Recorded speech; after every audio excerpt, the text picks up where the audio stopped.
எங்க பாப்பா மூத்தாயிட்டாங்க, என் அம்மா மூத்தாயிட்டாங்க, அவங்க தனியா இருக்கிறாங்க கபூர்ல, அவங்க கூட நான் இருக்கணும். யாரும் இருக்க முடியாது சகோதரர்களே, யாரும் இருக்கவும் மாட்டாங்க சகோதரர்களே. இருக்கக்கூடிய மக்களை பைத்தியம்னு சொல்லிடுவாங்க. நீ உலகத்துல ஓதிய அந்த குர்ஆன் இந்த கபூர்ல உனக்கு வெளிச்சத்தை கொடுக்குது. அந்த குர்ஆன் இந்த கபூர்ல உனக்கு வெளிச்சத்தை ஏற்படுத்தி கொடுக்குது. சொன்னாங்க அவன் உலகத்துல செய்த நல்ல அமல் மட்டும் அவனோட கபூர்ல இருக்கும்.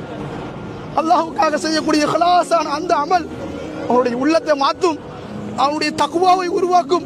அல்லாஹ்வுக்காக நீ செய்த உம்ரா, அல்லாஹ்வுக்காக நீ செய்த அந்த உம்ரா, அதனுடைய நன்மையை அல்லாஹ் கொண்டு வரான். எங்க?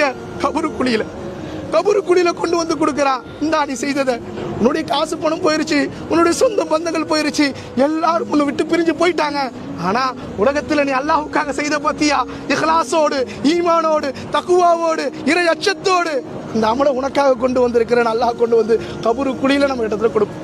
இன்னைக்கு நாம ஆடம்பரமாக, அதிகாரமாக, திருமணமான பேச்சுக்கள், ஏராளமான விஷயங்களை செஞ்சுக்கிட்டு அல்லாஹ்வுடைய அச்சம் இல்லாம, அல்லாஹ்வுடைய பயம் இல்லாம, கண்ணியமான ஹாஜிகளே, பரக்கத்தான இந்த மைதானத்துக்கு, பரக்கத்தான இந்த சிறப்பு மிக்க மக்காவுக்கும் மதீனாவுக்கும் அல்லாஹ் வரக்கூடிய பாக்கியத்தை கொடுத்திருக்கிறான். நாம நம்மளை மாற்றிக்கொள்ளணும் ஹாஜிகளே, தக்வா உருவாகணும் ஹாஜி, அல்லாஹ்வுடைய பயம் உருவாகணும் ஹாஜிகளே. அல்லாஹு தஆலா நல்ல அமல்களை செய்யக்கூடிய தௌஃபீக்கை நம் அனைவர்களுக்கும் அல்லாஹ் நசீபாக்கி தருவானாக.